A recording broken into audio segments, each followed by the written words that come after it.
Alhamdulillahi Rabbil Alamin. Wabihi nasta'in ala umuri dunya wad din.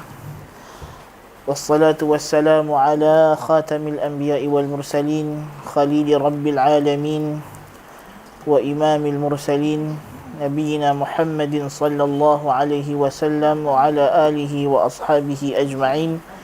Amma ba'd.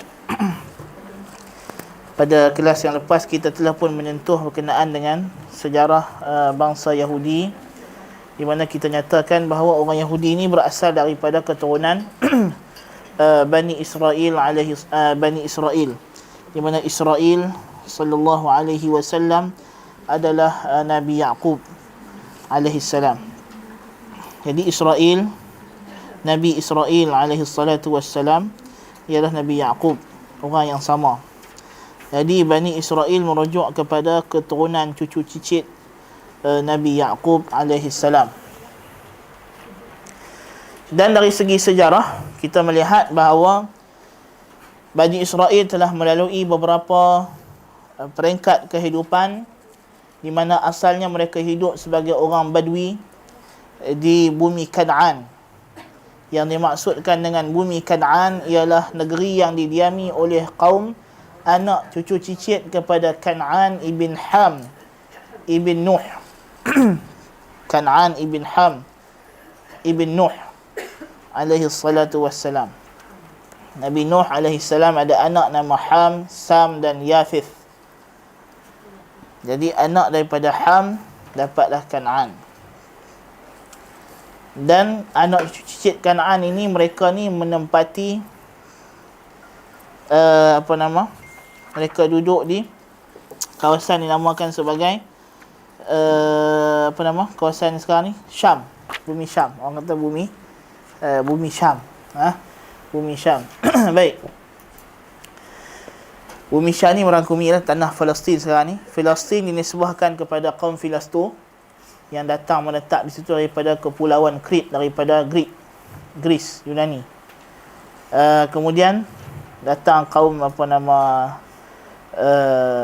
Kan'an juga duduk di situ, mengembangkan kawasan tersebut. Jadi orang Yahudi pada hakikatnya mereka bukanlah golongan yang membina apa-apa kerajaan ataupun tamadun di tanah Kan'an.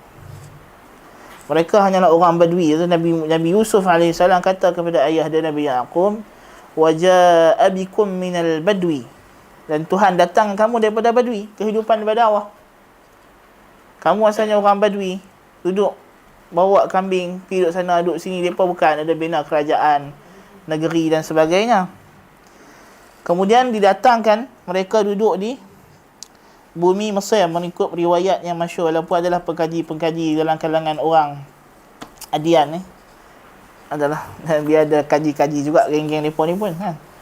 Mau buat kesimpulan-kesimpulan yang kita rasa tak perlu diketengahkan sangatlah pendapat yang berlawanan dengan masyhur. Ada yang kata sebenarnya mereka Nabi Musa dengan Firaun ni bukan dekat Mesir, ada yang kata dekat belah-belah Iraq. Ada kan? Sebab ialah kita tahu bahawa kawasan Firaun masa tu, Firaun ni dia bukan memerintah dalam kawasan Mesir saja, kerajaan dia luas. Tapi tentulah Firaun merujuk kepada Raja Mesir. Jadi mereka datang zaman Nabi Yusuf AS. Ketika itu belum lagi datang pemerintahan Firaun, masih lagi Mesir di bawah kerajaan dipanggil golongan Hyksos. Kan, Hyksos. Kemudian datang Raja Ahmas I, hapuskan pemerintahan golongan Hyksos yang daripada bangsa Arab ni, dan datang kaum Qibti. Maka di zaman itu bermulalah penindasan terhadap Bani Israel, dan Allah utuskan Nabi Musa AS. Zaman Fir'aun tu nama apa dan sebagainya, Quran tak beritahu, hadis pun tak sebut, dan tidak ada maklumat sejarah yang cukup untuk kita jazamkan Fir'aun mana satu. Kan? Dan banyaklah kajian-kajian yang masih dibuat oleh golongan-golongan pengkaji sejarah Bani Israel ini, yang meneka-nekilah mana satu Fir'aun yang dikatakan menghambat keluar Bani Israel daripada bumi Mesir. Baik.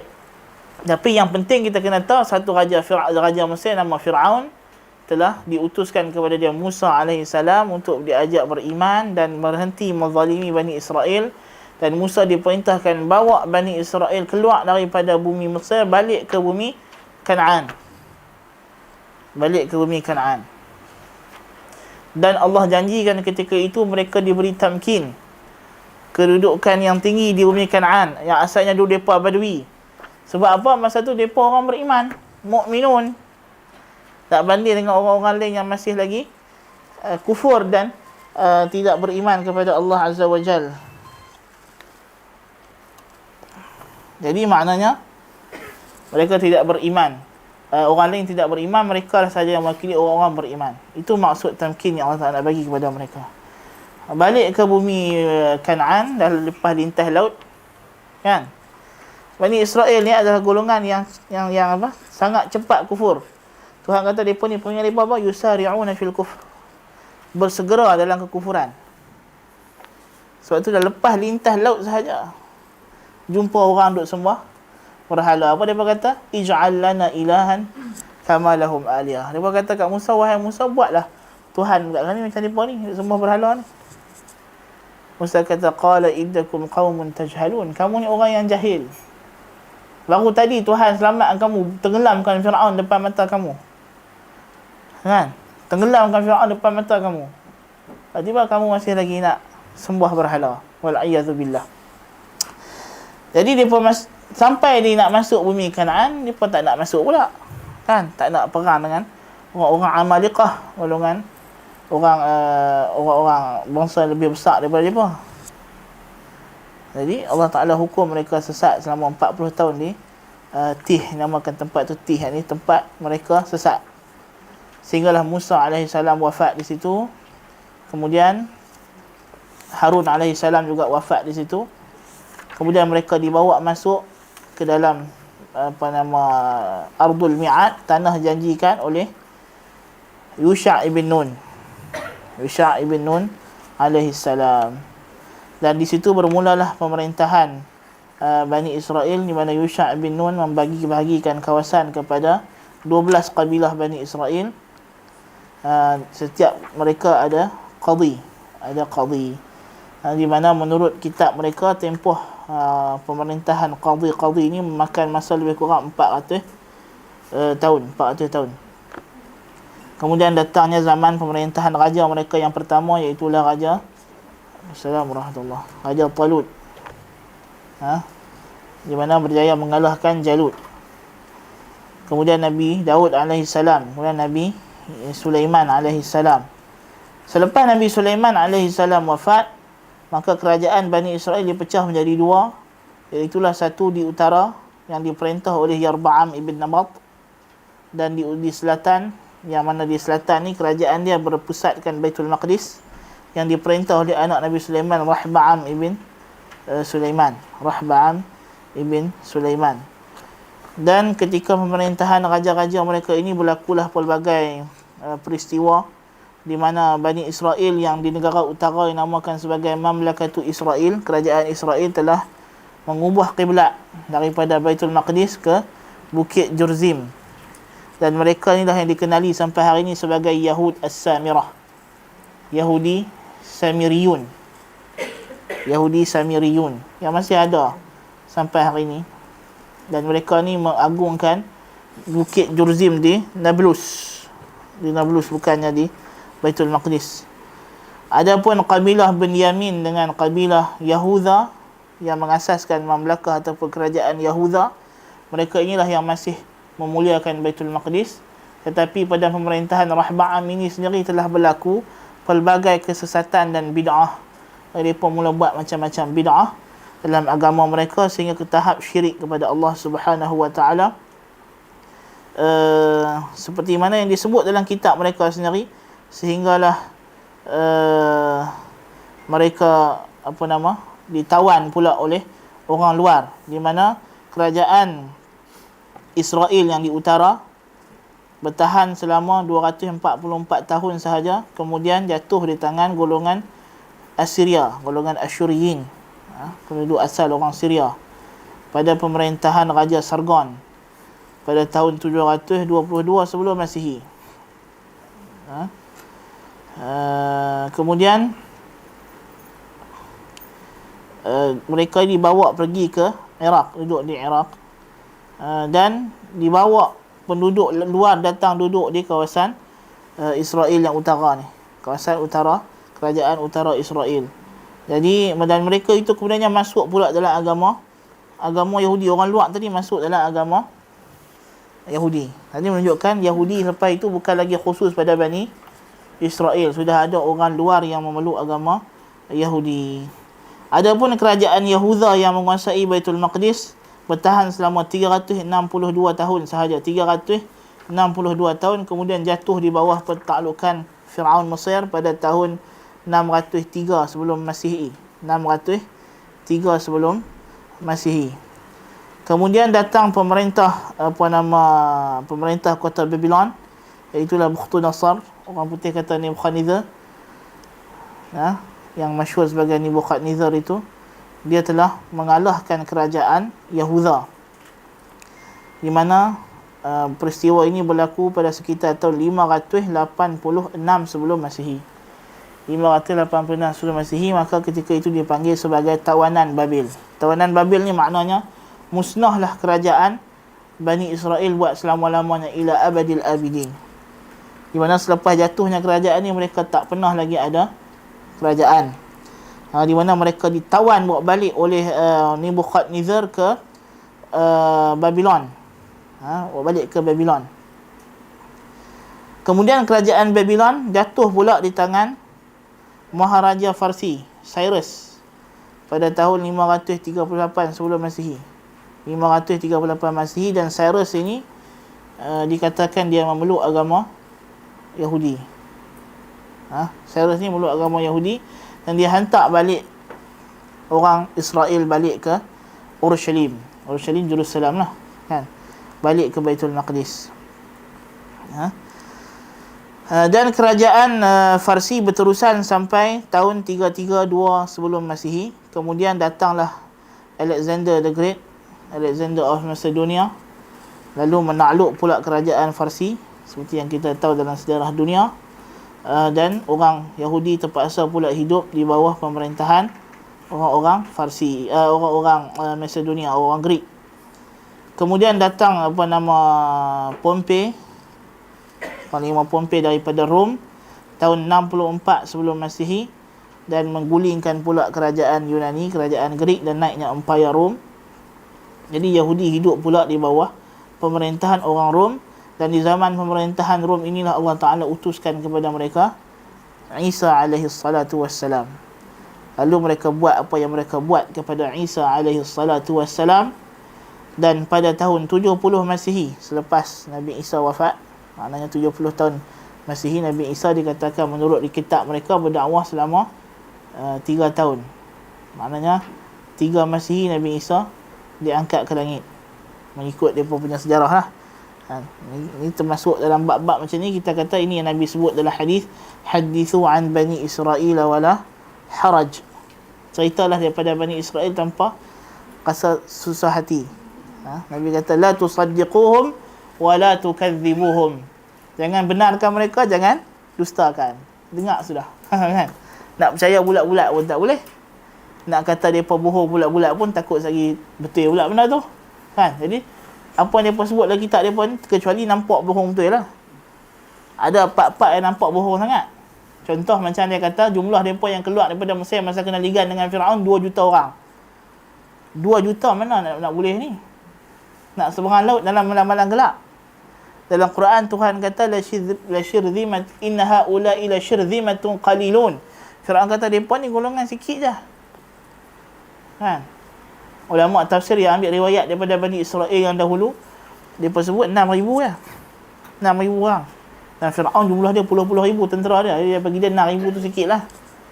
Tapi Bani Israel up lagi, top up lagi 2 juta. Sebab dia kata 6,000 ni tak masuk Bani Lawi. 6,000 ni hanya orang lelaki, tak masuk perempuan yang kanak-kanak, kuda, ayam, itik. Kan? Bawa semua. Barang-barang emas lagi. Ini kita kata nampak tak logik lah. Kan? Tak logik sangat. Dan benda ni bukan kita yang kata tak logik, bahkan ulama-ulama tafsir Bible pun tolak. Kan? Sebab tu dalam komentar Bible oleh Cambridge pun depa kata benda ni karut. Salah. Baik. Kemudian pada tahun 70 Masihi, Maharaja Titus telah mengenakan satu hukuman yang berat kerana Bani Israel telah membuat demonstrasi memberontak kepada kerajaan Rom, macam biasalah perangai Yahudi. Maka mereka dikenakan hukuman, dimusnahkan haikal ataupun rumah ibadat daripada Baitul Maqdis. Dan dan ini adalah kemusnahan yang kedua. Yang pertama tadi zaman Nebukadnezar, di mana datang Nebukadnezar dan telah memusnahkan rumah ibadat mereka. Itu adalah hukuman bagi mereka kerana mereka sebelum datang Nebukadnezar, mereka buat apa? Mereka bunuh Nabi Yahya. Kan? Mereka bunuh Nabi Yahya, dan mereka bunuh banyak nabi-nabi sebelum tu, mereka bunuh. Kan? Datang Nabi Isa alaihi salam, datang juga kerajaan Rom. Kemudiannya dalam zaman Rom datang Nabi Isa, mereka pakat dengan orang Rom untuk bunuh Nabi Isa, tapi dia pun tak berjaya lah. Jadi pada zaman Maharaja Titus dimusnahkan sekali lagi rumah ibadat mereka di Baitul Maqdis pada tahun 70 Masihi. Dan datang Maharaja Adrian pada 135 Masihi. Dia musnahkan lagi sekali haikal tersebut, rumah ibadat mereka, dan dia bina tempat itu tempat penyembahan ibadat bagi dewa Jupiter, menggantikan rumah ibadat untuk Allah Azza wa Jal. Dan dia larang orang Yahudi masuk balik ke dalam kota Urushalim, kota Jerusalem. Kemudian dia benarkan mereka balik ke Jerusalem, Baitul Maqdis ni 1 tahun sehari sahaja. Mereka akan berdiri di satu tembok yang dia buat, yang memisahkan mereka daripada masuk ke kota tersebut, yang dinamakan sebagai Haitul Mabka, the Wailing Wall. Sampai sekarang lah Yahudi duk pergi meratap dekat Wailing Wall. Kan? Ini benda ni berlaku pada tahun lebih kurang bermula pada 135 Masihi, selepas Nabi Isa AS diangkat ke langit. Jadi mereka pun berseraklah di atas muka bumi, sehinggalah mereka pada zaman sekarang ni mereka cuba nak tubuhkan balik kerajaan mereka di kita kata di Israel ataupun di Baitul Maqdis, di Urushalim, Jerusalem. Baik, itu secara ringkas berkenaan dengan sejarah bangsa Yahudi. Dan agama Yahudi bukan lagi jadi orang Yahudi ni bukan lagi suci keturunan mereka pun dah bercampur-campur dengan pelbagai bangsa. Sudah tentulah masa dia duduk di Iran, masalahnya di Parsi, ada Maharaja Parsi Cyrus ni dikatakan memeluk agama mereka. Dan agama Yahudi juga dianuti oleh satu golongan yang duduk dia panggil Yahud Khazar. Yahud Khazar ni adalah orang Yahudi yang bukan bangsa Yahudi, yang duduk di kawasan Laut Caspian dekat Rusia. Bangsa Rusia. Mereka ni juga masuk Yahudi, lebih kurang sekitar kurun ke-10, kurun ke-9 Masihi. Kurun ke-9 Masihi dikatakan semua orang-orang Khazar, orang Rusia di Laut Caspian ini telah memeluk agama Yahudi. Jadi mereka ni bukan lagi Yahudi yang asal. Jadi ada di kalangan mereka tu Bani Israel yang asal, tapi yang asal pun bukan bermakna memang mak pak dia, tok nenek dia semua Israel, tak. Boleh jadi ada dah nenek moyang dia tu yang bukan Israel, yang masuk agama Yahudi, kahwin dengan tok nenek moyang dia ke, kan? Maksudnya dia pun taklah sesuci seperti yang mereka dakwah. Orang Yahudi hari ni dia dakwah kata dia lah satu-satunya bangsa dalam dunia ni yang suci, tak bercampur dengan bangsa lain keturunan dia. Dan ini dakwaan yang begitu kadhib. Sangat-sangat dusta. Baik. Terus ya.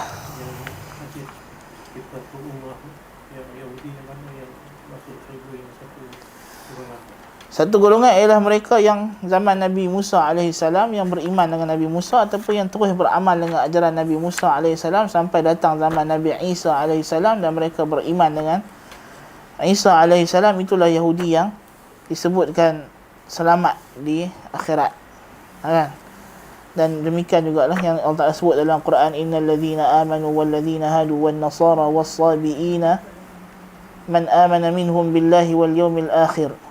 Barang siapa ya di kalangan mereka yang beriman dengan hari akhirat, wa amila salihan, dan beramal salih, fala khaufun alaihim wala hum yahzanun. Maka mereka tak rasa takut dan tak rasa sedih. Mereka ini adalah mereka yang berpegang dengan ajaran asal Nabi mereka. Dan bila datang Nabi yang baru memansuhkan ajaran Nabi mereka yang lama, mereka ikut pula ajaran Nabi tersebut.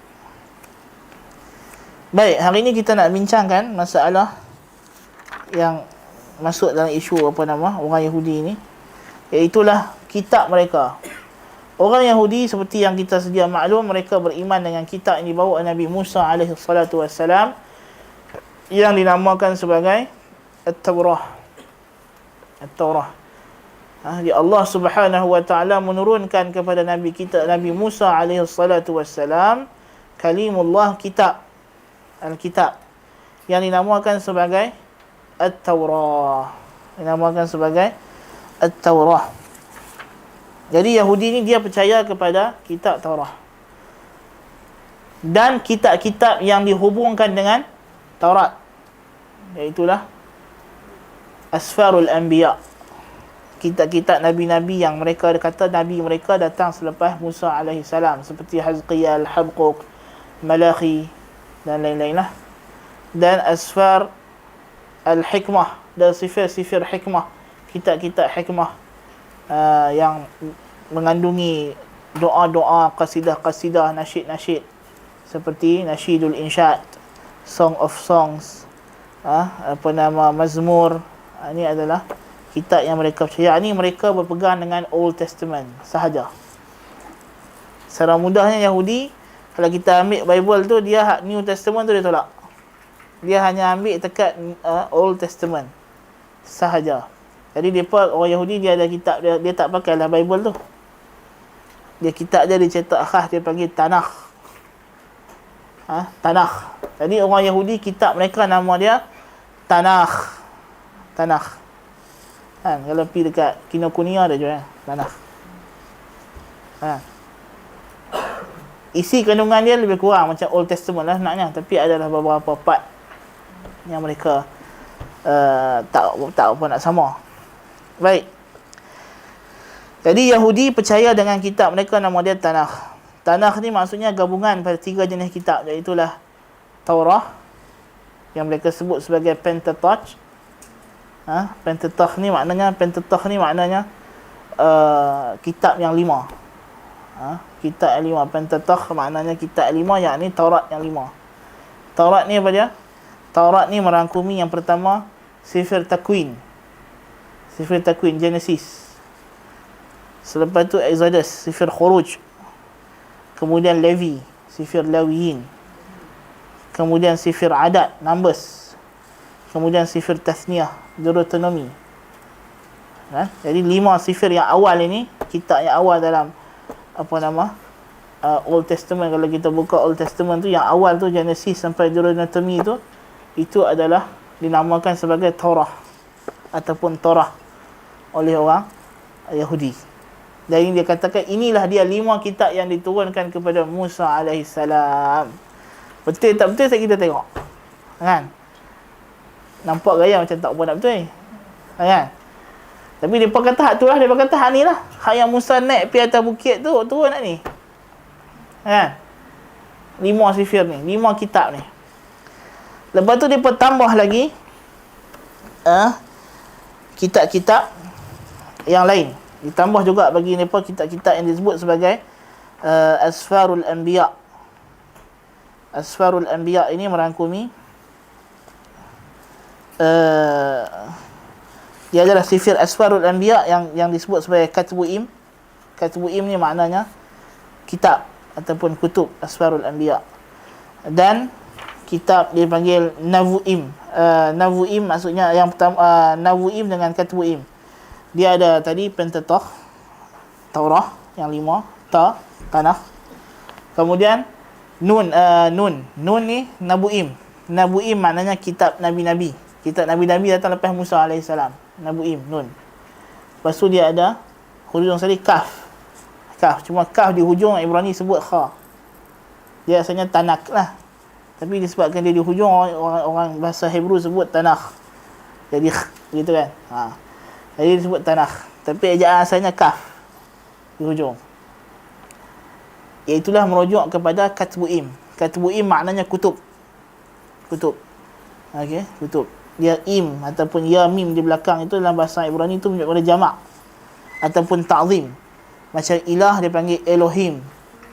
Im di belakang itu maknanya macam Allah Ta'ala guna nahnu lah untuk ta'zim, membesarkan diri ataupun merujuk kepada jamak. Macam nama Nabi Muhammad dalam sifir Nasyidul Insya' dia kata Muhammadim. Muhammadim maknanya kathirul hamd, yang banyak dipuji. Jadi Muhammad lah, kan?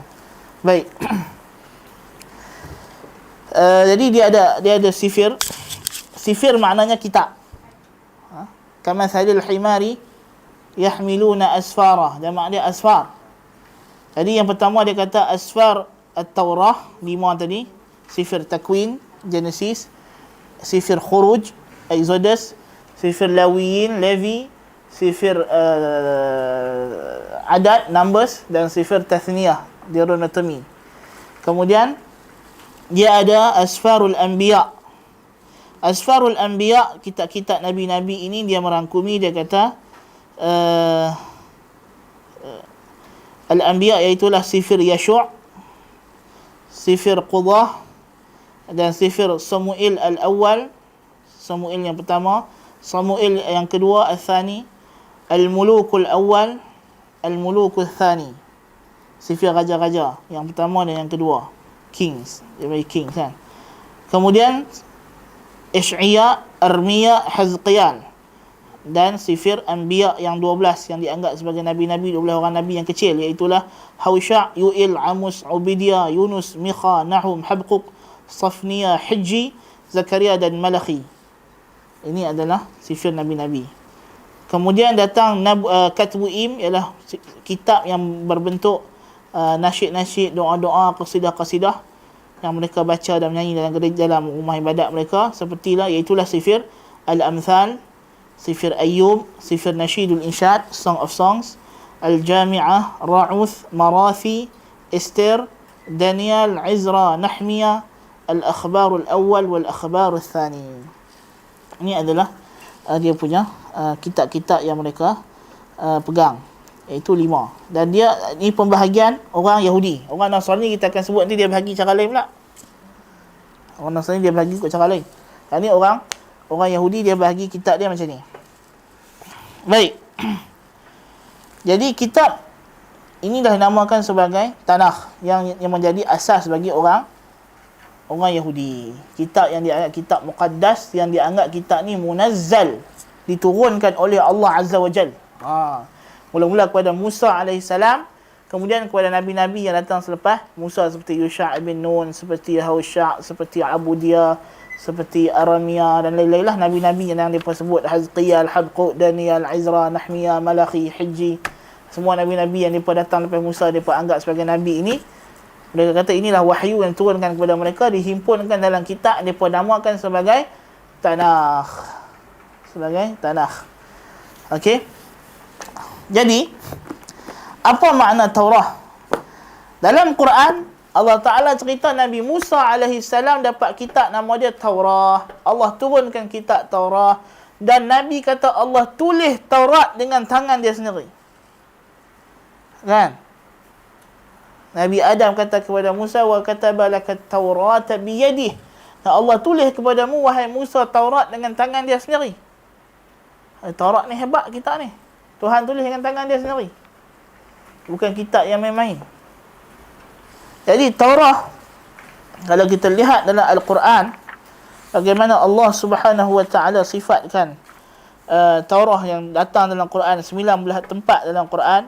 Yang pertama dalam surah Ali Imran ayat 65. Allah Ta'ala kata, ya ahlal kitab lima tuhajjuna fi Ibrahim wa ma unzilatit Tauratu wal Injilu illa min ba'dih afala ta'qilun. Wahai ahli kitab, kenapa kamu berdebat tentang Ibrahim sedangkan Taurat dan Injil belum diturunkan melainkan selepas dia? Maknanya Taurat dan Injil datang selepas Nabi Ibrahim. Sebab Nabi Musa datang lepas Nabi Ibrahim. Allah Ta'ala kata, kullu ta'ami kana hillan li bani Israel illa ma harrama Israel ala nafsih min qabli an tunazzala Taurah. semua makanan halal untuk Bani Israel, kecuali yang Israel sendiri haramkan bagi diri dia sebelum diturunkan Taurah. Yang ni bila datang Taurah, maka Taurah adalah syariat Bani Israel. Allah Ta'ala kata kepada orang Bani Israel, walau annahum aqamut Taurata wal Injila wama unzila ilaihim min rabbihim laakalu min fawqihim wa min tahti arjulihim. Jikalau mereka benar-benar menegakkan undang-undang Taurat dan Injil, mereka akan makan daripada atas kepala mereka dan daripada bawah kaki mereka. Kami akan turunkan kepada mereka rezeki yang melimpah ruah. Tapi mereka tak buat benda tu. Minhum ummatun muqtasidah wa kathirun minhum sa'a ma ya'malun.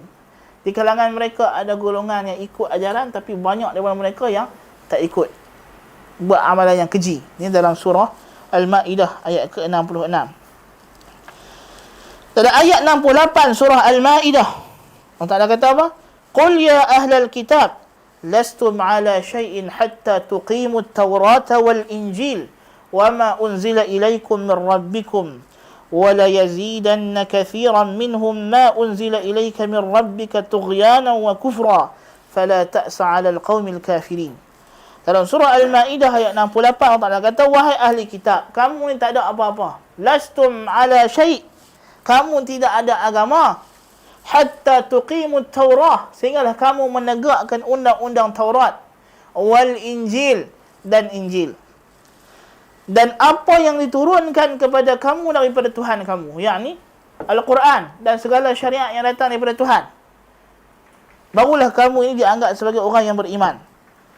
Allah Ta'ala kata, apa yang kami turunkan kepada kamu, wahai Muhammad, akan membuat mereka lebih jahat lagi. Jadi dia tengok turunnya Quran, dia pun akan lebih jahat. Sebab apa? Yalah, lebih jahat lah. 3 hukum dia pun tak buat. Datang Taurat, tinggal Taurat. Datang Injil, tinggal Injil. Dah datang Quran, tinggal juga. 3 kitab, semuanya tak muat amal. Kan? Jadi makin jahat lah. Dan bertambah kafir. Fala ta'sa 'alal qaumil kafirin. Janganlah kamu rasa susah hati terhadap orang-orang kafir. Allah sebut dalam suratul A'raf ayat ke-157. الذين يتبعون الرسول النبي الأمي الذي يجدونه مكتوبا عندهم في التوراة والإنجيل. Mereka orang yang beriman itu siapa? Yang mengikut Rasul Nabi yang ummi, yang tidak tahu baca dan tulis, yang mereka dapati namanya tertulis di sisi mereka dalam Taurah dan Injil. Ya'muruhum bil ma'ruf, Nabi tersebut mengajak mereka buat benda ma'ruf. Wa yanhahum 'anil munkar, mencegah mereka daripada benda munkar. Wa yuhillu lahumut thayyibat wa yuharrimu 'alaihimul khaba'ith wa yadh'u 'anhum israhum wal aghlal allati kanat 'alaihim. Dan Nabi itu akan menghilangkan segala bebanan dan belenggu yang ada atas pada mereka. Nabi itu datang membawa syariat yang memansuhkan syariat Musa dan Isa. Fallazina amanu bih, dan mereka yang beriman, maka mereka yang beriman dengan Nabi tersebut, wa azzaruh, dan memulia dan menguatkan dakwahnya, wa nasaruh, dan membela ajarannya, wattaba'un nural ladzi unzila ma'ah, dan mengikut cahaya petunjuk Al-Quran dan Sunnah yang diturunkan kepadanya, ulaika humul muflihun. Itulah orang yang berjaya. Jadi orang cerita Taurat ni dah bagi tahu mereka tentang Nabi kita Muhammad sallallahu alaihi wasallam. Allah sifatkan Taurat sebagai kitab yang fiha hukmullah, dalamnya ada hukum Allah.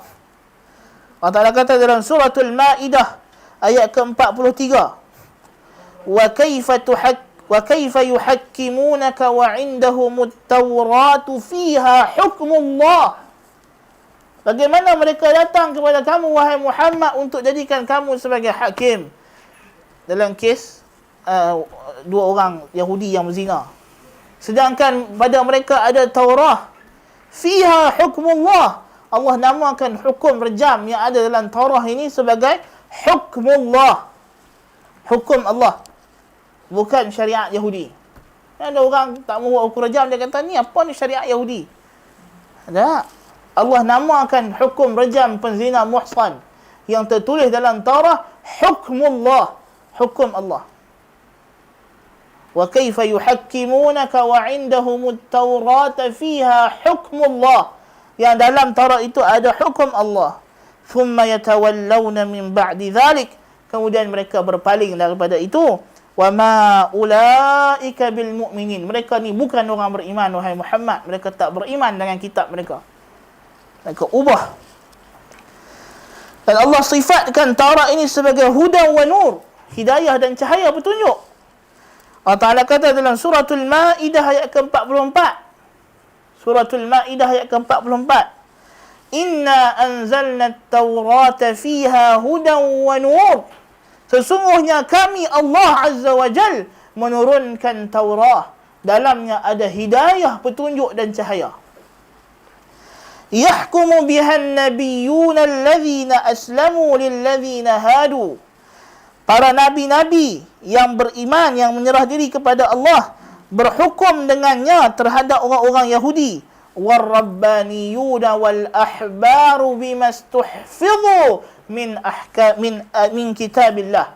Bimastuhfidhu min kitabillah. Dan demikian juga berhukum dengan hukum Taurat ini ar-rabbaniyun, rabai-rabai Yahudi, ulama-ulama mereka, wal ahbar, pendeta-pendeta mereka, bimastuhfidhu, dengan apa yang mereka disuruh oleh Allah untuk jaga. Tapi ini Taurat ni Allah dah serah kat mereka suruh jaga. Beza dengan Quran. Inna nahnu nazzalna adh-dhikra wa inna lahu lahafizun. Quran dengan sunnah Allah jaga. Tapi Taurat bimastuhfidhu min kitabillah, daripada apa yang mereka disuruh untuk jaga daripada kitab Allah. Wa kanu alaihi syuhada, dan mereka lah yang menjadi saksi terhadap kitab tersebut. Tapi Quran tak. Allah yang jadi saksi bagi Quran. Allah yang jadi saksi bagi Quran. Dan Allah sifatkan dalam Taurat ni ada hukum hakam. Dalam surah Al-Ma'idah ayat ke-45, Allah Ta'ala kata apa? وَكَتَبْنَا عَلَيْهِمْ فِيهَا أَنَّ النَّفْسَ بِالنَّفْسِ وَالْعَيْنَ بِالْعَيْنِ وَالْأَنْفَ بِالْأَنْفِ وَالْأُذُنَ بِالْأُذُنِ وَالسِّنَّ بِالسِّنِّ وَالْجُرُوحَ قِصَاصٌ فَمَنْ تَصَدَّقَ بِهِ فَهُوَ كَفَّارَةٌ لَهُ وَمَنْ لَمْ يَحْكُمْ بِمَا أَنْزَلَ اللَّهُ فَأُولَئِكَ هُمُ الظَّالِمُونَ. Dan kami tuliskan dalam Taurat itu padanya bahawa jiwa dibalas dengan jiwa, mata dibalas dengan mata, hidung dengan hidung, telinga dengan telinga, gigi dengan gigi, dan pada luka itu ada qisas. Jadi ada hukum. Ada hukum qisas. Hukum jinayah dalam Taurat, ada hukum rejam dalam Taurat. Faman tasaddaqa bihi fahuwa kafaratun lah. Barang siapa yang bayar diat lebih ataupun ganti rugi lebih, maka ia adalah kafarah. Maka barang siapa tidak berhukum dengan apa yang Allah turunkan, maka dia orang yang zalim. Dan Allah jelaskan pula bahawa diutuskan Nabi Isa alaihi salam untuk membenarkan Taurat. Dan kata apa dalam surah Al-Ma'idah ayat 46? Dalam surah Al-Ma'idah ayat 46 Allah Ta'ala kata, وَقَفَّيْنَا عَلَى آثَارِهِمْ بِعِيسَى بْنِ مَرْيَمَ مُصَدِّقًا لِمَا بَيْنَ يَدَيْهِ مِنَ التَّوْرَةِ. Dan kami ikutkan selepas Nabi Musa itu dan Nabi-Nabi selepasnya itu, dengan kami utuskan pula kepada mereka Isa anak Maryam, yang mana dia itu membenarkan apa yang datang sebelumnya daripada Taurat. Jadi dia datang untuk menegaskan hukum Taurat. Wa atainahul injil, dan kami bagi pula kepada Isa Injil untuk kuatkan Taurat. Fi hudan wa nur, pada Injil ada petunjuk dan cahaya. Wa musaddiqan lima baina yadayhi minat Taurah, dan Injil itu untuk membenarkan apa yang ada dalam Taurat. Wa hudan wa mau'izatan lil muttaqin, dan petunjuk dan pemberi ingatan kepada orang yang bertakwa. Jadi ini adalah sebuah sedikit yang Quran cerita pasal Taurat, bahawa dia kitab Allah yang diturunkan oleh Allah Azza wa Jalla kepada Nabi kita, kepada Nabi Musa alaihi salatu wassalam. Kalimullah. Dibenarkan pula, dikuatkan Taurat ini dengan datangnya Isa, itu dibawa pula Injil. Dan Injil pun kita akan cerita nanti sampai orang Nasrani lagi hilang terus. Tak tahu di mana. Kan? Paling kurang orang Yahudi kalau kita sebut Taurat, dia boleh tunjuk juga. Inilah Taurat, dia kata. Tanakh. Kan? Tanya orang Nasrani, mana Injil yang Nabi Isa bawa? Tak ada. Tak ada. Yang ada yang kami tahu Injil Markus, Luka, Yohanna, Mata. Injil Isa tak tahu. Hilang. Jadi tapi dalam Quran Allah cerita memang kitab ni semua memang ada. Kitab-kitab ni semua ada. Taurah, Injil dan ada juga Al-Quran. Baik. Jadi itu Taurah dalam Al-Quran. Yang dimaksudkan dengan Taurah, dia katakan Taurah ni maksudnya kalimah Ibrani, maksudnya Asy-Syari'ah ataupun An-Namus. Jadi Taurat ni adalah syariah ataupun namus. Namus ni syariah lah di sisi bahasa orang Ibrani. Tetapi yang kita tahu Taurat yang ada sekarang di tangan orang Yahudi ialah yang kita sebut tadilah. Sifir Musa yang 5, Pentateuch, iaitulah sifir Takwin, Genesis, sifir Khuruj, Exodus, sifir Lawiyin, Levi, sifir Adad ataupun Numbers, sifir Tathniyah. 5. Kemudian dia tambah dengan Asfarul Anbiya, kitab-kitab Nabi yang datang selepas Musa, iaitulah Yashu', Qudah, Samuil al-Awwal, Samuil al-Thani, Al-Muluk al-Awwal wal-Muluk al-Thani, Ish'iyah, Armiyah, Hazqiyal, Hausha', Yu'il, Amus, Abudia, Yunus, Mikha, Nahum, Habqub, Safniyah, Hijji, Zakaria, Malakhi. Kemudian ada sifir dinamakan Nabu'im. Nabu'im, Nabi-Nabi tadi, Katbu'im, sifir-sifir yang membentuk nasyid-nasyid, doa-doa, nyanyi-nyanyian, qasidah, Ra'uth, Marathi, Istir, Daniel, Izra, Nahmiyah, Akhbarul Awwal wal Akhbarul Thani. Ini adalah kitab yang orang Yahudi pakai sekarang. Selain daripada kitab ini, mereka ada kitab lebih besar dan lebih suci yang mereka namakan sebagai Talmud. Itu kita akan bincang nanti. Tapi bukan semua firqah Yahudi percaya Talmud juga. Ada Yahudi yang tak pegang dengan Talmud. Ada Yahudi yang tak pegang dengan Talmud. Baik. Kita nak melihat sejarah Taurat. Sejarah Taurat ni macam mana perkembangan Taurat ini dari segi tarikh dia. Kita orang Islam percaya Taurat ni diturunkan kepada Nabi Musa alaihi salatu wasalam, kitab Allah Taala. Tetapi yang kita nak tahu bahawa macam mana sejarah Taurat ni sendiri menurut orang Yahudi. Apa dia buat cerita? Kan? Jadi Yahudi kata betul lah Musa bawa mai kitab. Dan Musa AS pertama dia berkata pasal Taurat ni, dia berkata Musa telah menulis semua hukum hakam yang diberi secara bertulis kepada dia dan hukum hakam yang diwahyukan kepada dia secara lisan. Jadi Musa tulis semua hukum hakam ni. Di mana dia kata dalam Exodus Ishah yang ke-24 faqrah yang ketiga. Dia berkata faja'a Musa wa haddatha asy-sya'ba bi jami'i aqwalir Rabb. Dan datanglah Musa, lalu dia menceritakan kepada sya'ab bangsa Israel semua kata-kata Tuhan. Wa jami'al ahkam, dan semua hukum hakam. Fa ajaba jami'u asy-sya'bi bi sautin wahidin wa qalu kullu al-aqwali allati takallama biha ar-Rabb naf'al. Dan semua Bani Israel mengaku kami akan buat semua hukum Tuhan.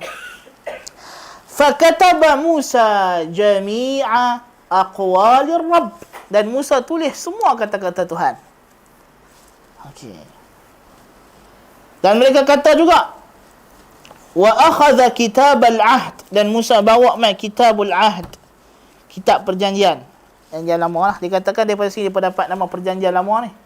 Kitabul Ahd dalam sifir dalam sifir Khuruj, Exodus, faqrah Ishah yang ke-24 faqrah yang ketiga. Dia kata wa akhadha kitab al-ahd wa qara'a fi masami' asy-sya'b faqalu kullu ma takallama bihi ar-rabb naf'al wa nasma'u lah. Dan Musa bawa mai kitabul ahdi dan dia baca kepada semua bangsa orang Bani Israel dengar. Dan dia berkata semua yang Tuhan suruh kami akan buat. Dan kami dengar dan kami taat. Ini dia berkata lah. Tapi Allah Ta'ala cerita dalam Quran, dia berkata apa? Sami'na wa asayna. Kami dengar dan kami ingkar.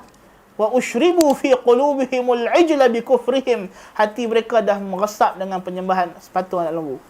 Wal'iyadzubillah. Baik. Dan Musa menurut mereka telah memberikan syariat yang bertulis dengan tangan Allah Ta'ala sendiri, macam yang Nabi sebut dalam hadis bahawa Allah Ta'ala tulis dari kitab Taurat. Di dalam Sifir Khuruj juga, dalam Exodus Ishah yang ke-24 juga, Faqrah yang ke-12, dia kata, wa qala ar-rabbu li Musa is'ad ila al-jabal wa kun hunaka fa'u'tika lawhayil hijarah wasyari'ata wal wasiyyata allati katabtuha li ta'limihim. Naiklah kamu wahai Musa ke bukit Tur Sina. Di sana aku akan bagi kepada kamu 2 papan batu. 2 papan batu dan syariah dan wasiyah yang aku telah tulis untuk kamu ajar kepada mereka. Jadi macam kita maklumlah, Musa duduk di atas bukit 40 hari bercakap dengan Tuhan. Jadi dia bawa balik papan. Lauh, alwah. Dalam Quran sebut alwah. Dalam Sifir dia punya kata lauh, 2 aja. Tapi Quran sebut banyak alwah ni. Kalau 2 papan, mana nak muat Taurat yang begitu banyak? Kan? 2 papan batu. Dan memang riwayat dia kata dia 12 muka tulis. Kan? Di Tuhan tulis di atas Taurat. Dan Musa dengar pena Tuhan ketika mana sedang menulis, macam mana sabit dalam riwayat-riwayat Ahli Sunnah wal Jamaah. Baik. Kemudian selepas 40 hari Musa balik,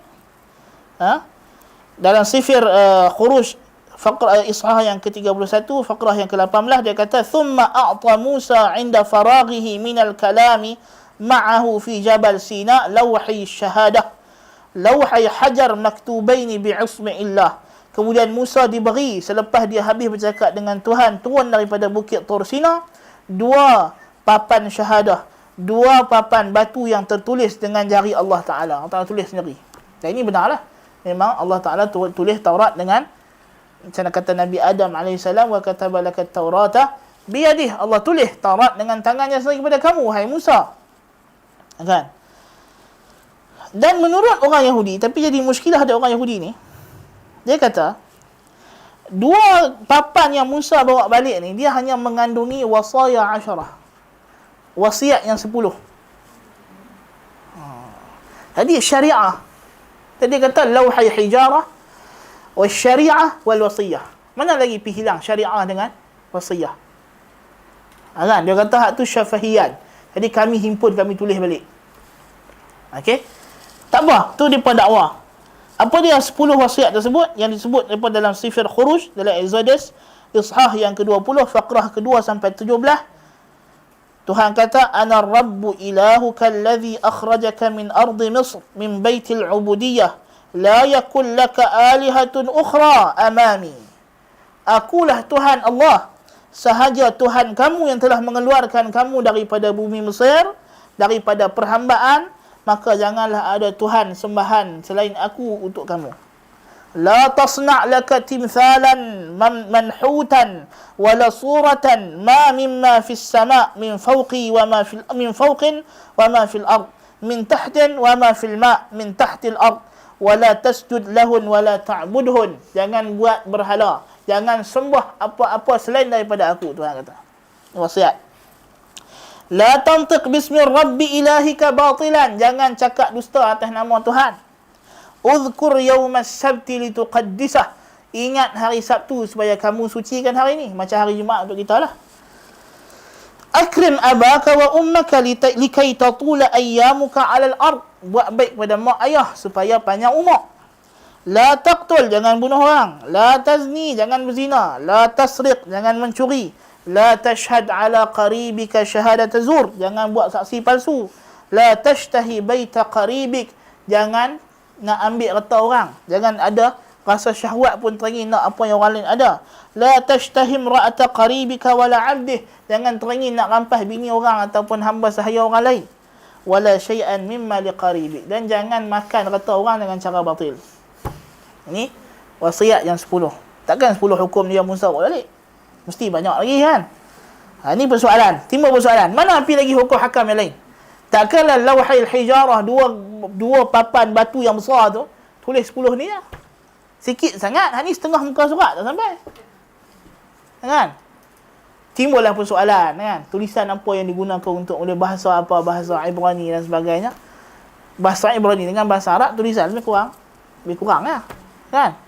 Jadi, dan kita tahu masa mana Musa pergi ke Bukit Tur Sina, Bani Israel telah menyembah anak patung lembu. Dan bila Musa balik, dia tengok kaum dia tengah yarqusuna haula al-ajl, dia tengah menari-nari di keliling anak lembu. Jadi Musa pun wa alqal alwah, dia campakkan, dalam Quran ceritalah, dia campakkan apa nama alwah tadi. Dan Yahudi kata bila lauh ni pecah, bila pecah saja papan ni, bila Musa campak tu pecah, Allah ganti balik 2 lagi papan yang baru.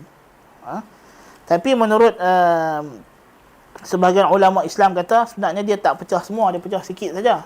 Ataupun bahagian yang pecah itu adalah bahagian yang mansuh hukum dia. Kan? Ini yang ulama Islam katalah. Adapun orang Yahudi kata tak, papan tu pecah, Tuhan suruh naik sekali lagi, bagi papan yang baru. Dan Yahudi sebut pula bahawa Musa sebelum dia wafat, dia tulis Taurat dan dia bagi Taurat kepada pemegang tabut covenant, the Ark of Covenant. Jadi Musa sebelum dia wafat, dia tulis semua ni, dia bagi kepada pembawa tabut, pemegang tabut. Siapa dia pemegang tabut? Bani Lawi lah, Levi, the sons of Levi, keturunan Lawi, sebab keturunan Nabi Musa. Musa ibn Imran ibn Qahat ibn Lawi ibn Yaqub. Musa anak kepada Imran, anak kepada Qahat, anak kepada Lawi, anak kepada Yaqub. Jadi Musa daripada Sibtul Lawiyin, daripada kabilah Lawi ataupun Levi. Jadi hanya keturunan ini sahaja yang boleh menjadi padri, macam dia punya sistem kasta macam Hindu lah kan. Hanya Brahmin saja yang boleh jadi Sami. Jadi macam tu juga dalam Yahudi, hanya keturunan Levi sahaja yang boleh jadi pemegang tabut, yang menjadi rabai. Kan? Kemudian jadi Musa dalam sifir Tathniyah Ishah yang ke-31 faqrah yang ke-9 dia kata, wa kataba Musa hadhihi at-taurata wa sallamaha lil kahanata min bani Lawi hamil tabuti ahdi Rabb wa li jami'i shuyukh Israel. وأمرهم موسى قائلا في نهاية السبع السنين في ميعاد سنة البراء في عيد المظال حينما يجيء جميع إسرائيل لكي يظهروا أمام الرب إلهك في المكان الذي يختاره تقرأ هذه التوراة أمام كل إسرائيل في مسامعهم. Dia kata apa sini, dia kata, dan Musa menulis Taurat ini dan dia bagi kepada kahanah, pendeta-pendeta daripada Bani Lawi, pembawa tabut kotak perjanjian Tuhan, dan diserahkan kepada semua pemimpin-pemimpin Bani Israel. Dan Musa mengatakan pada penghujung 7 hari tahun ke-7 pada tahun Sanatul Bara. Dia kata Sanatul Bara ini ialah tahun ke-7 daripada tarikh Bani Israel masuk ke bumi yang suci, bumi bumi Palestin lah, di mana adalah tahun itu dinamakan sebagai tahun Al-Bara', yakni tahun mereka kena berehat. Ulang tahun ke-7 lepas mereka masuk ke bumi. Musa kata lepas aku mati ni, pada ulang tahun yang ke-7 kamu masuk ke bumi Mi'ad, ke Ardul Mi'ad, di mana pada tahun tu kamu dilarang buat apa-apa kerja. Setahun tu tak boleh buat apa-apa. Berehat. Tanda syukur kepada Tuhan, kamu kena bagi sedekah, bagi makan orang aja. Fi Eidil Mazal, pada hari raya khemah. Ini pada hari itu mereka semua kena keluar dan kena duduk dalam khemah. Macam kita wukuf di Arafah lah. Kan? Mereka kena pergi wukuf. Hinama yaji'u jami'u Israel likay yadhharu amama Rabbi ilahi. Ketika mana semua datang Israel untuk menzahirkan diri di hadapan Tuhan, menzahirkan perhambaan di tempat yang dia pilih, di tempat yang Tuhan pilih, hendaklah kamu baca. Musa pesan kepada pembawa tabut ni, hendaklah kamu baca Taurat ini pada semua Bani Israel. Biar mereka dengar. Nak peringat lah, nak peringat. Kemudian Yahudi menulis dalam penutup sifir ini, dalam sifir tasniyah ishah yang ke-31 faqrah ke-24 juga, faqrah ke-24, ishah ke-31 faqrah ke-24, Musa kata apa? فَعِنْدَمَا كَمَّلَ مُوسَى كِتَابَةَ كَلِمَاتِ هَذِهِ التَّوْرَاةِ فِي كِتَابٍ إِلَى تَمَامِهَا أَمَرَ مُوسَى اللاويين حامل تابوت عهد الرب قائلا خذوا كتاب التوراة هذا وضعوه بجانب تابوت عهد الرب إلهكم ليكون هناك شاهدا عليكم لأني أنا عارف تمردكم. Musa kata apa? Musa kata, dia kata dalam kitab Deuteronomi ini, Tasniyah ni, ishah yang ke-31 faqrah ke-24, ketika mana Musa sempurna menulis Taurat ini dalam satu kitab, Musa suruh orang Lawiyin pembawa tabut berkata, ambillah kitab Taurat ini, letakkan dalam tabut kotak perjanjian Tuhan kamu, supaya ia menjadi saksi atas kamu, kerana aku sangat kenal, sangat tahu perangai kamu yang suka memberontak. Wa riqabakumus salbah, dan tegak degilnya kamu ini, kata Musa. Huwa dha wa ana hayy, ni aku tengah hidup, Musa kata. Ma'akumul yaum qad sirtum tuqawimuna ar-rabb, kamu telah pun melawan Tuhan. Fakam bil hari ba'da mauti, lepas aku mati macam mana kamu? Lagi teruk kamu akan sesat. Ni aku duk hidup, kamu duk lawan Tuhan dah. Bukan kita kata, mereka kata. Mereka kata dalam kitab mereka. Kan? Ini perangai Yahudi. Yang Musa kata yang mereka tulis. Yang ni Tuhan kekalkan. Banyak mereka ubah Taurat, ni tak ubah. Kan? Musa kata. Kan? Kata ni, aku duk hidup, kamu dah lawan Tuhan. Aku mati lagi teruk lah, Musa kata. Kemudian bubuh dalam tabut, dalam Ark of Covenant, kan? Di mana dalam tu dia berkata, itulah dalam Quran Allah Taala kata apa? Fihi baqiyatun mimma taraka alu Musa wa alu Harun. Dalam tu ada kesan-kesan saki baki yang ditinggalkan oleh keluarga Musa dan keluarga Harun. Ini keluarga Lawi. Baik. Kemudian dalam sifir Yashua, dia berkata, Yusha ibn Nun tulis lagi sekali Taurat ini di atas batu mazbah. Mazbah maknanya tempat mereka nak korban haiwan untuk Tuhan lah. Ya, tempat ibadat mereka, dalam rumah ibadat mereka, tempat yang paling tinggi mereka buat untuk korbankan haiwan ternakan pada hari yang disuruh Tuhan untuk korban. Jadi Yusha ibn Nun dia katakan dia pahat Taurat ini dekat batu tersebut. Mengikut kepada wasiat Musa alaihi salam. Ikut pada wasiat Musa alaihi salam.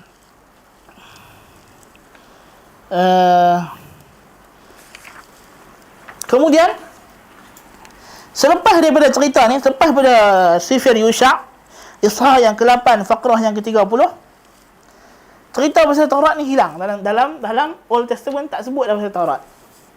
Kan? Tak cerita dah. Yang mereka cerita pasal tabut, kotak perjanjian itu. Bahawa pada zaman Nabi Samuel, macam yang Tuhan cerita dalam Quran, bahawa tabut itu berjaya dirampas oleh musuh mereka. Kan? Dalam hujung juzuk yang kedua dalam surah Al-Baqarah, Tuhan cerita pasal idh qalu li nabiyyin lahu mub'ath lana malikan nuqatil fi sabilillah. Cerita pasal Talut tu. Kan? Dari Nabi Samuel masa tu alaihi salam adalah nabi mereka, yang dia ada qadhi yang terakhir pada bagi zaman pemerintahan Qudat. Maka tabut masa itu telah pun dirampas oleh musuh, dan sebab itulah Tuhan jadikan tanda Talut sebagai raja ialah ayyatikumut tabutu fihi baqiyatun mimma taraka alu Musa wa alu Haruna tahmiluhul malaikah. Malaikat akan bawa tabut tu serah dekat Talut. Tanda Talut jadi raja tu yang dalam Quran cerita. Kan? Dalam perjanjian lama pun dia cerita macam tu jugalah. Dia kata bahawa pada zaman itu tabut telah hilang, dirampas oleh musuh, kemudian dikembalikan kepada mereka selepas 7 bulan. Dan mereka letak tabut tu dalam kampung nama Ya'arim.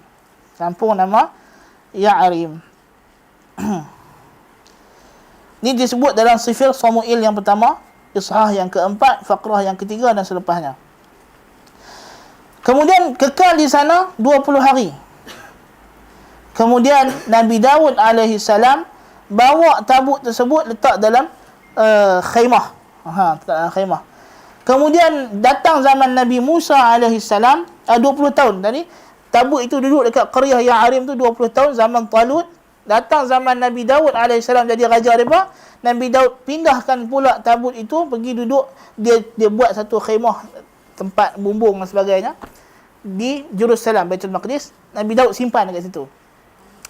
Mai zaman Nabi Sulaiman AS, selepas Nabi Sulaiman bina haikal yang mereka dakwah haikal tu, maknanya masjid lah kan. Nabi Sulaiman letak dekat Qudusul Aqdas. Qudusul Aqdas ni maknanya kiblat lah, dekat mihrab. Di mana mereka menghadap tabut tu bila mereka nak semayang. Tetapi masa Sulaiman buka tabut itu, dia kata tidak ada dalam tabut itu kecuali lauhil hijarah. Hanya ada 2 papan batu yang menurut mereka dalam papan tu hanya ada wasiat yang 10 sahaja. Pi mana hak lain? Tak, musuh dah rampas kotak tu kan. Takkan dia simpan elok. Dan musuh ni orang kafir. Orang kafir yang tidak beriman dengan Allah Azza wa Jal, sedang nak musnahkan orang beriman. Jadi takkan dia simpan, dia tak buka tengok apa ada dalam kotak ni. Yang Bani Israel sayang sangat benda ni. Mesti dia buka kan. Sampai waktu tiap-tiap kali perang, mereka akan letak kotak di depan mereka. Kan? Maksudnya junjung semua kotak ni. Ada apa dalam kotak ni? Dia buka. Masa zaman Nabi Sulaiman buka, tak tengok ada lauhil hijarah sahaja. 2 papan batu yang ditulis dalam tu menurut mereka hanya ada wasiat yang 10 saja. Jadi mana pi syariah dengan wasiat? Yang lagi hukum hakam Taurat yang lain tu mana pi hilang? Tak ada. Kan? Selepas Nabi Sulaiman datang kerajaan Yarba'am dengan Rahba'am. Tadi kita cerita. Tetapi zaman Rahba'am, jadi Yarba'am ni memang murtad lah. Yarba'am ibn Nabat. Kerajaan Mamlakatu Israel Utara ni memang dah selesai dah. Memang dia pun dah kira murtad kan. Dah tak percaya pada Taurat, ubah kiblat. Dan kita akan sebut nanti, mereka ni ada Taurat versi mereka sendiri. Dia Taurat Samirah. Yahudi Samiri. Taurat lain pula. Kan? Jadi, ubah kiblat. Itu satu hal lah. Ini dah menunjukkan berlaku penyelewengan dalam Bani Israel. Yang kedua, kerajaan Mamlakat Yahuda. Kerajaan Yahuda yang di selatan. Yang menjaga Baitul Maqdis ni. Kerajaan Rahba'am sendiri telah berlaku penyelewengan. Di mana mereka sendiri cerita dalam sifir raja-raja yang pertama. Dalam Kings yang satu. Yang kalau dia buka tu dia tulis satu batu Kings. Kan? Yang tu Ishah yang ke-14, Faqrah yang ke-22. Dia kata wa amila Yahuda syarra fi 'ainai Rabb, dan bangsa Yahuda telah membuat jahat pada pandangan Tuhan. Tuhan murka dekat mereka. Wa agharuhu akthara min jami'i ma 'amila aba'uhum bi khatayahum allati akhta'u biha. Dan mereka telah membuat Tuhan marah lebih daripada nenek moyang mereka. Yahudi kata Yahudi telah membuat Tuhan murka lebih teruk daripada nenek moyang mereka. Bukan kita kata, Yahudi kata. Jadi apa kata Yahudi? Yahudi kata wa banau li anfusihim murtafa'atin wa ansaban. Depa bina berhala. Jadi Rahba'am, bangsa Yahuda sembah berhala dengan nas kitab depa. Wa sawari ala kulli tallin murtafi' wa tahta kulli shajaratin khadra' wa kana aidan ma'bununa fil ard fa'alu hasba kulli arjasil umam allazina taradahumur rabbu min amami bani Israel. Mereka buat semua jenis dosa. Yang mana dosa itulah yang Tuhan telah hukum semua umat-umat selain pada Bani Israel. So, Bani Israel sekarang telah buat Tuhan murka. Tuhan marah.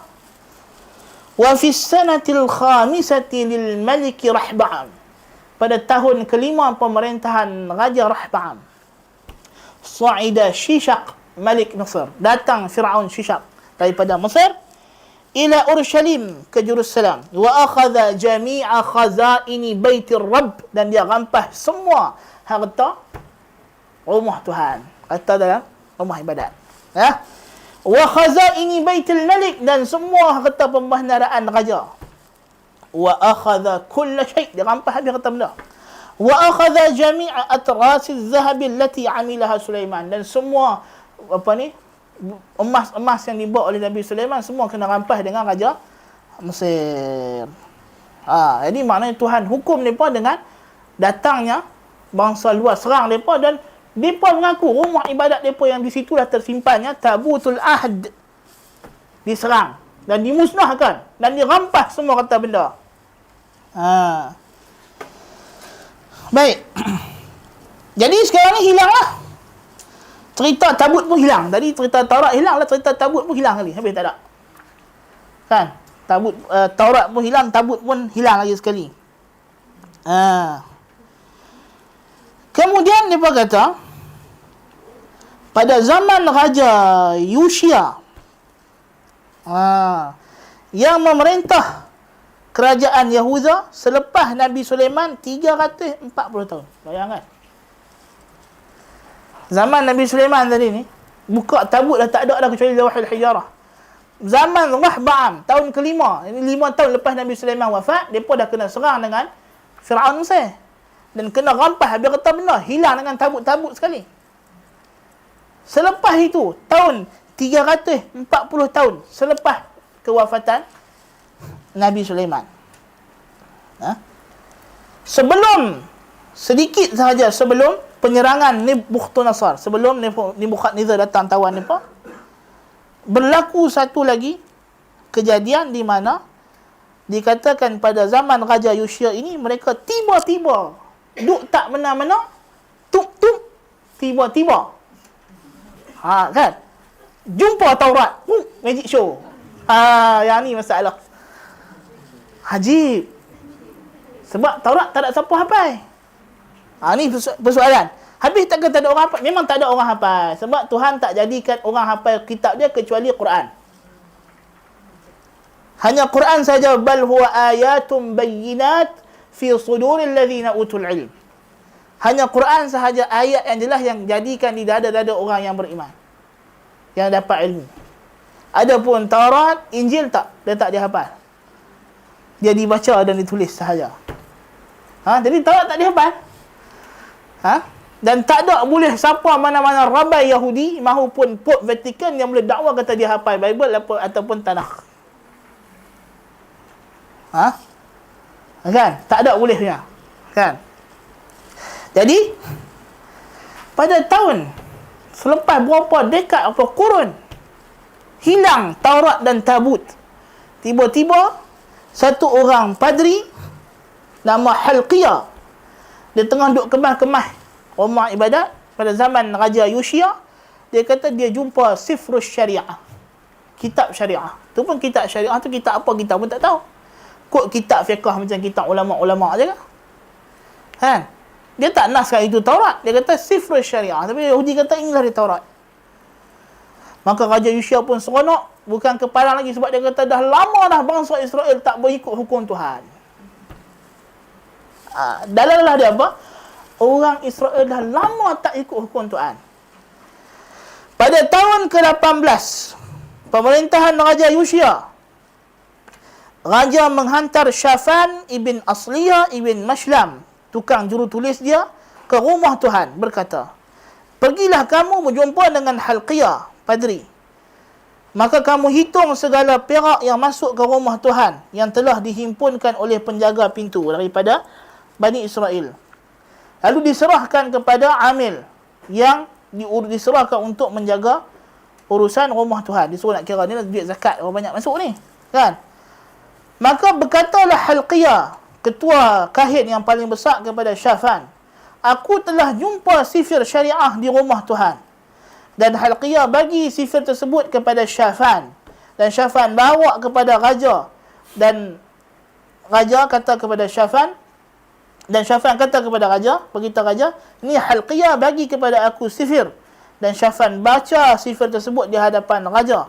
Bila raja dengar kalimah sifir syariah itu, dia pun koyak baju dia dan memerintahkan Hilqiyah al-Kahin dan wa Ukhayqam bin Shafan, berkata, idhabu is'alur rabba li ajli, pergilah kamu tanya Tuhan kerana aku dan untuk bangsa Yahuda dan untuk semua orang Yahuda, min jihati kalami hadha sifir ladhi wujud, berkenaan dengan sifir yang dijumpa ini, kerana sangat besarlah murka Tuhan ke atas kita, kerana nenek moyang kita tidak lagi dengar cakap Tuhan, tidak lagi patuh kepada hukum Tuhan dalam sifir ini, untuk mereka buat mengikut undang-undang. Ini disebut dalam sifir Raja-Raja yang kedua, 2 Kings. Ishah ke-22, faqrah 8 sampai 13. Kemudian pada Ishah yang ke-23, faqrah ke-102, dia kata, maka raja pun himpun semua ketua-ketua kerajaan Yahuda dan Urushalim, dan raja naik ke rumah Tuhan, dan semua orang-orang laki-laki Yahuda dan semua penduduk Urushalim bersama dengan baginda dan para ulama-ulama dan nabi-nabi dan semua bangsa daripada yang kecil sampai yang besar, dan dibacalah kepada mereka sifir syariah yang dijumpai di rumah Tuhan. Tiba-tiba tuk tak mana, tiba-tiba jumpa. Kita kata ni satu benda yang tak masuk akal. Macam mana boleh jumpa tiba-tiba? Takkanlah Halqiyah tu seorang saya duduk kemas rumah tu selama ni. Kan orang lain tak jumpa, dia jumpa. Kan? Besar kemungkinan tu Halqiyah tu tulis sendirilah. Irda'an lil malik, untuk mendapat kurnia daripada raja. Sebab Raja Yushia ni disifatkan sebagai seorang yang alim, yang warak. Dia sangat sedih sebab rakyat dia tak ikut cakap Tuhan. Dah lama dah Bani Israel tinggal hukum Tuhan. Jadi padri ni pun fikir macam mana kesian kat raja ni.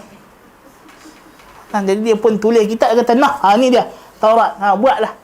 Orang raja pun sukalah, kan? Jadi buatlah hukum yang entah apa-apa ni. Selepas itu tahun 586 macam kita sebut tadi, sebelum Masihi, datanglah Bukhtunasar serang mereka dan bawa balik ke Babylon. Dan mereka ditawan di sana. Dan mereka hanya dihantar balik pada zaman Raja Cyrus. Balik ke Urushalim, ke Jerusalem.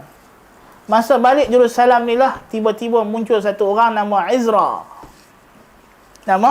Ezra. Dikatakan dialah yang telah menulis balik Taurat. Kan? Di mana dia kata dalam sifir Nahmiyah, dalam sifir Ezra, Ezra ni yang telah menulis hukum syariat ni. Dan dalam sifir Nahmiyah Ishah yang ke-8, faqrah yang pertama sampai yang ketiga, dia kata, ijtama'a kullu sya'bi karajulin wahidin ila sahati allati amama babil ma' wa qalu li'izra al-katib an ya'ti bi sifri syari'ati Musa allati amara biha ar-Rabb Israel. Fa'ata Izra al-katib bi syari'ati amama al-jama'ati min ar-rijali wan nisa' wa kullun fahimun ma yasma'u fil yawm al-awwal min ash-shahr as-sabi' وقرأ منها أمام الساحة التي أمام باب الماء من الصباح إلى نصف النهار أمام الرجال والنساء والفاهمين وكانت آذان كل الشعب نحو سفر الشريعة. Dia kata apa? Dia kata maka semua bangsa Yahuda ni berhimpunlah, mereka bersatu hati di depan pintu air. Mereka berkata kepada Ezra yang menulis ni, bawalah sifir syariah Musa yang Tuhan suruh untuk orang Israel beramal dengannya.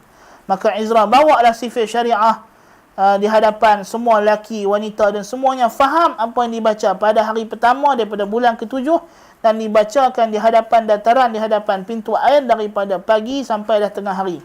Di hadapan lelaki dan wanita, semuanya faham dan semuanya mendengar dengan teliti sifir syariah ni. Kononnya lah. Konon. Kan? Jadi maknanya, menurut mereka, Ezra ni lah yang telah menulis balik sifir tersebut. Jadi sifir tersebut, sifir yang tulis oleh Ezra ni, ada beberapa persoalan. Macam mana Ezra ni boleh tulis balik? Kan? Ini satu lagi muskilah. Mana Ezra ni dia boleh tahu sifir syariah Musa, Taurat Musa yang begitu tebal ini, yang begitu banyak ini, kan? Sedangkan mereka sendiri telah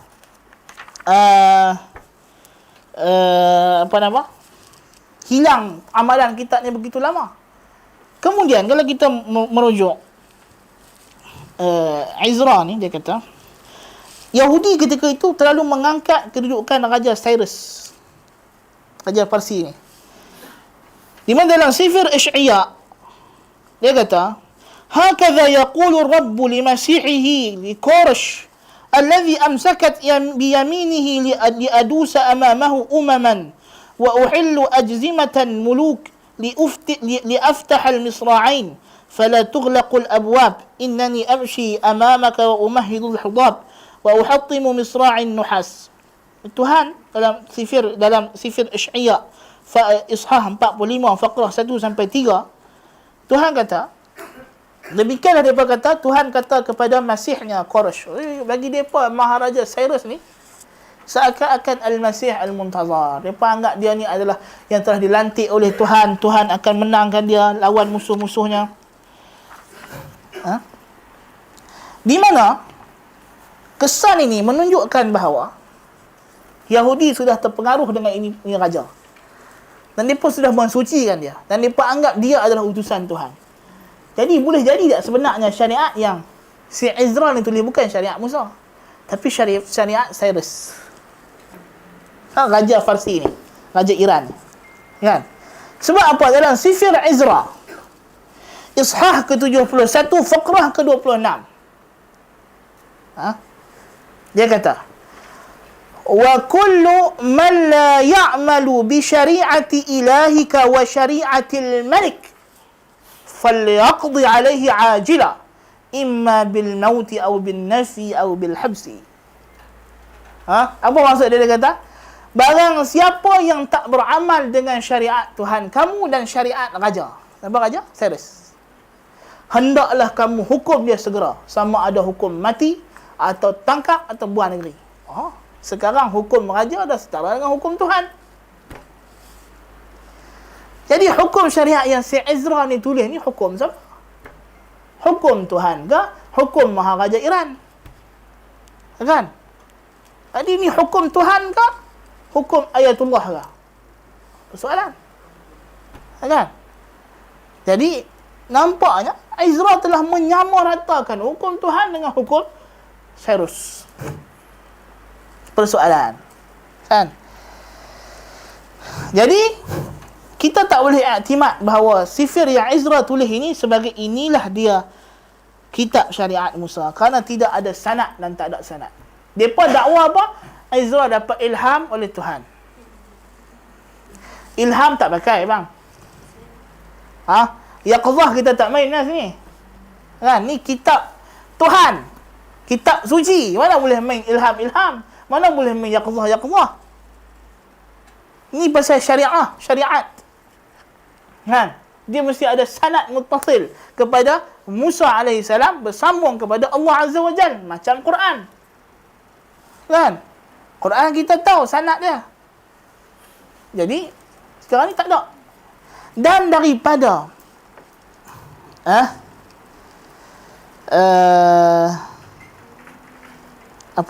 daripada Sifir Izra inilah diterjemahkan kitab-kitab Old Testament yang ada pada hari ini. Para ahli sejarah menyatakan bahawa pemerintah Greek Yunani, iaitulah Batlimus kedua, yang memerintah antara 282 sampai 247 sebelum Masihi, meminta daripada Ali Azar, ketua kahin, ketua ulama Yahudi, supaya menghantar kepadanya 72 alim daripada ulama Taurat untuk menterjemahkan kitab Musa yang 5 Pentateuch kepada bahasa Yunani. Maka dilaksanakan perintah tersebut dan Ali Azar, ketua kahin ini, adalah ketua penterjemah tersebut. Dan terjemahan itu siap dilaksanakan dalam tempoh 72 hari. Inilah yang terkenal dengan terjemahan As-Sab'iniyah. Terjemahan As-Sab'iniyah, yang mana dia adalah Greek Septuagint. Maknanya dia pun terjemahan ini dia pun iktimad. Dan daripada Yunaniyah, bahasa Greek ini diterjemahkan kepada bahasa Latin. Dan dia mengambil masa terjemahan ini lebih kurang 10 qurun selepas wafatnya Nabi Musa. Demikian juga selepas begitu tempoh yang lama daripada Nuskhah Ezra yang tadi ni. Kerana antara terjemahan Greek ini dengan tulisan yang Ezra tulis tadi, lebih kurang ada 2 qurun daripada zaman. Dan tidak ada sanad. Di mana raja ni panggil 70 orang ulama Yahudi, dia kata terjemahkan kitab kamu daripada ke bahasa Greek. Yang ajibnya, mereka terjemah daripada hafalan. Oh, ni bukan terjemah mereka bang. Terjemah kan ada kitab depan, terjemah ayat-ayat kan. Dia kata tak, ni Tuhan ilham dekat mereka duduk tempat asing-asing, bahagi-bahagi muka surat, terjemah. Lepas 70 hari kita tengok kitab tu jadi elok sama, sekata ayat susunan. Oh, dahsyat, magic. Kan? Ini cerita karut. Terjemahan tak ada naskah, tiba-tiba datang terjemah ke bahasa Greek. Daripada bahasa Greek pindah ke bahasa Latin. Kan? Jadi dia kata sini banyaklah syak wasangka berkenaan dengan isu terjemahan ini. Kemudian orang Yahudi ni sendiri, mereka ni menguasai ke bahasa Ibrani? Ibrani yang diturun pada zaman Musa AS tak sama dengan Ibrani yang mereka dah cakap, dah bercampur dengan pelbagai bahasa-bahasa ni.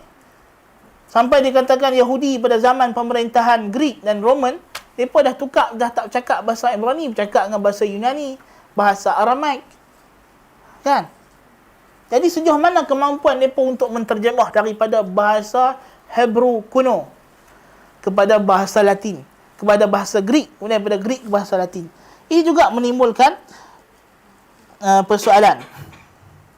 Kemudian dikatakan 70 orang ulama Yahudi ni dibawa mai daripada setiap kabilah Israel. Dan ini satu lagi benda yang pelik. Sebab kabilah yang banyak-banyak ini, kan, 10 kabilah telah dianggap sebagai kabilah yang hilang, yang dah bercampur dengan bangsa lain. Hanya dikenali 2 bangsa, itulah bangsa Bunyamin dengan Yahuda, yang kemudiannya Bunyamin cayak dalam bangsa Yahuda, yang akhirnya semua dikenali sebagai Yahudi. Jadi macam mana ya Ali Azan yang boleh pergi cari pula setiap kabilah dua? Yahudi masa tu dah bercampur keturunan mereka, dah tak kenal dah mana satu bangsa Lawi, mana satu bangsa Ruben. Tak ada, hilang dah. Kan 10 dia disebut sebagai Al-Asbaq Ad-Da'i'ah, 10 kabilah yang hilang. Kan? Baik. Kemudian kemampuan mereka tentang bahasa Hebrew, kerana mereka sendiri dah lama dia dah tak bercakap dengan bahasa Hebrew yang asal. Kan?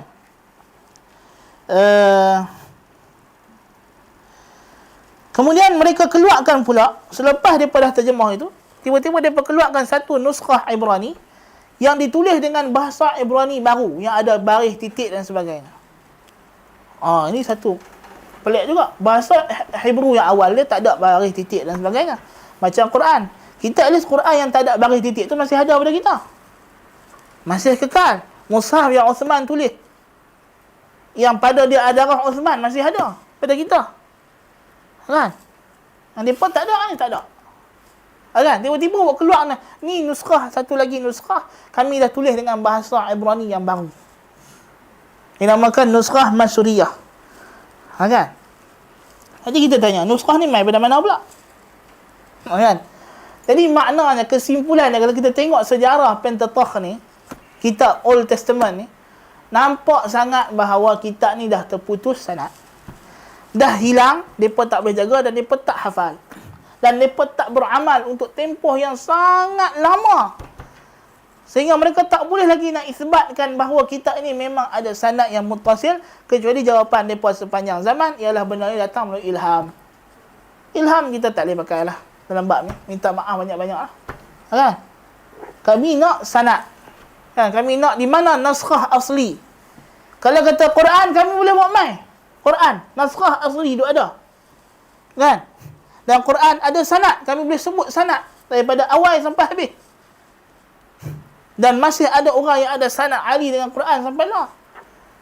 Kamu nak hadis, kami boleh ada sanad. Tak ada masalah. Hadis pun ada sanad.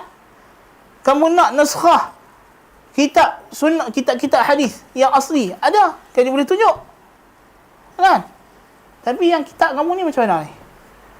Ha, tak tahu main kot celah mana, tiba-tiba dah hilang lama, lepas tu timbul balik, lepas tu hilang, lepas tu timbul balik. Kan? Main tenggelam timbul. Kan? Lepas tu tak sama pula dia punya dia punya panjang dia. Kemudian kalau kita baca kitab-kitab yang Old Testament ni, mana dia hudan wa nur? Petunjuk dan hidayah tak ada. Pasal apa? Baca kitab-kitab yang 5 ni, Pentateuch ni, baca macam baca buku sejarah. Cerita orang ni, anak kawan ni kahwin dapat anak kawan ni. Cerita apa tu? Ni kitab Tuhan nak cerita hukum syariah. Mana hukum syariah? Tak ada ni. Kan? Sifir Takwin cerita pasal kejadian alam. Sampailah cerita sejarah Nabi Ibrahim. Tak ada hukum langsung. Cerita pada awalnya gelap, kemudian Tuhan jadikan cahaya. Tuhan kata kepada cahaya, jadilah kamu hari. Tuhan kata kepada gelap, jadilah kamu malam. Kan? Kemudian suruh angin bertiup di atas air. Dan Tuhan jadikan Adam, manusia, mengikut wajahnya. Tak apalah, tu satu bab cerita penciptaan. Oh, cerita pasal keturunan Nabi Nuh. Kan? Anak dapat sekian. Betul Nabi ni sekian. Cerita anak-anak dia, keturunan dia. Mereka duduk tang mana, pindah tang mana. Ni bukan hudan wa nur. Ni cerita sejarah. Kan? Sejarah nenek moyang. Main cerita Sifir Takwin, Sifir Khuruj, Exodus, cerita pasal Nabi Musa masuk ke Mesir, macam mana mereka keluar, Firaun ligan mereka dan sebagainya, balik ke tanah janjikan, apa yang berlaku. Main Sifir Lawiyin, cerita pasal Lawi. Barulah ada cerita sebuah sikit pasal hukum hakam korban dan sebagainya. Tapi hukum jenayah, mana hukum jenayah? Tak ada ni. Kan? Sifir Adat ni lagi pula dia dihitung. Bani Israel ni ada berapa orang? Lawi ni anak dia sekian. Kau ni kahwin dapat anak sekian. Ruben kahwin dengan sekian, dapat anak banyak ni orang. Keturunan dia banyak ni. Apa pasal? Yang duk kira orang ni ada berapa orang anak, berapa orang cucu, cicit ni pasal apa? Buat apa yang Tuhan nak cerita benda ni? Buat apa? Kan? Tapi penting benda ni dalam agama Yahudi. Sebab inilah jaminan nak masuk syurga. Nak masuk syurga, hang kena isbat dulu. Hang punya lineage tu mai pada mana? Sebab syurga untuk bangsa Yahudi. Kita tanya, pasal dia cerita keturunan dalam Quran, dalam kitab agama Tuhan ni. Kawan ni kahwin kau ni dapat anak. Dia kahwin dengan bini kedua, dia dapat anak sekian. Anak ni kahwin dengan kau ni dapat anak sekian. Apa kaitan? Kan? Tapi bagi mereka ni kaitan besar. Hak ni penting. Kena tahu kita ni anak siapa, baru kita boleh masuk syurga. Kan? Main sifat tasniah, ulang syariat yang ada dalam Lawiyin. Tak ada pun pasal jenayah ke apa lah. Dan yang pelik tu, sifat tasniah ni, dia berakhir dengan cerita Musa mati. Kan? Cerita pasal Musa mati. Musa naik ke bukit Moab. Musa tengok tanah janjikan, maka di atas bukit Moab itu matilah hamba Tuhan Musa.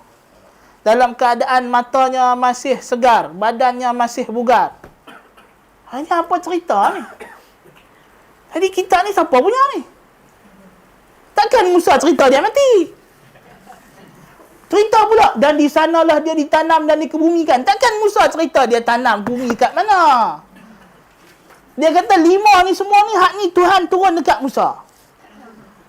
Last cerita dalam kitab hak 5 Pentateuch ni cerita pasal Musa mati atas bukit Moab. Dan ditanam di sana. Kan? Jadi kita pun jadi satu persoalan yang besar lah. Siapa tulis naknya? Kalau nak kata Musa tulis, memang tak, sungguh-sungguh bukan tak. Memang bukan dia. Takkanlah dalam Quran tak ada cerita pasal pengurusan jenazah Nabi Muhammad SAW. Tak. Ada. Jumpa dalam Quran. Tuhan cerita Muhammad mati pada hari sekian, ditanam di tempat sekian dah. Mana ada? Sepatutnya wahyu dah putus bila Nabi mati. Ni wahyu lagi jalan lagi lepas tu. Kan? Garanti ini memang bukan Taurat Musa. Sebab kita banding isi dia, kita tak jumpa apa yang Tuhan sebut dalam Quran pasal Taurat. Fiha hudan wa nur, tak ada. Hudan wa nur tak ada. Yang ada cerita. Kan? Cerita hak ni, cerita hak ni dan tak ada pun cerita tu pun tak ada yang tepat. Bahkan ada yang bohong pun ada. Dan kita akan masuk nanti isi dia, kita akan tengok macam mana dia hina Allah, hina Nabi-Nabi. Dan memang kita jazam ini kitab bukan kitab Taurat yang Tuhan sebut dalam Al-Quran. Sebab kitab ni kitab sesat dan dalal. Wallahu ta'ala a'lam bis-shawab. Ada soalan? Yang Yahudi hitam dah dari mana? Ya? Yahudi hitam. Yahudi hitam? Dekat? Kan ada hitam dah dari Afrika dan macam mana? Afrika. Ya, dia pun bertebaran ke seluruh muka bumi. Dia perkahwin dengan orang Afrika lah, kita tak tahu. Kan? Yahudi ni, kalau betul-betul Yahudi, muka dia nak macam Arab. Dia takkan Yahudi, muka putih melepak macam orang Rusia. Ataupun hitam legam macam orang Afrika. Itu Yahudi agama, bukan Yahudi bangsa. Agama dia agama Yahudi. Yahudi kalau agama ni kat Indonesia pada Yahudi. Kan? Makruf lah. Kan? Mereka masuk agama Yahudi. Kan? Jadi, yang kita sebut lah. Ini maksud Yahudi kita bincang ni agama dia, bukan bangsa dia. Bangsa tak penting. Yang kita nak bincang agama Yahudi. Agama Yahudi ni macam-macam orang dah. Kan? Orang Indon pun jadi Yahudi. Wallahu ta'ala alam bis-shawab. Subhanakallah bihamdika asyhadu an la ilaha illa anta astaghfiruka wa atubu ilaik. Wa sallallahu nabiyina Muhammad walhamdulillahi rabbil alamin.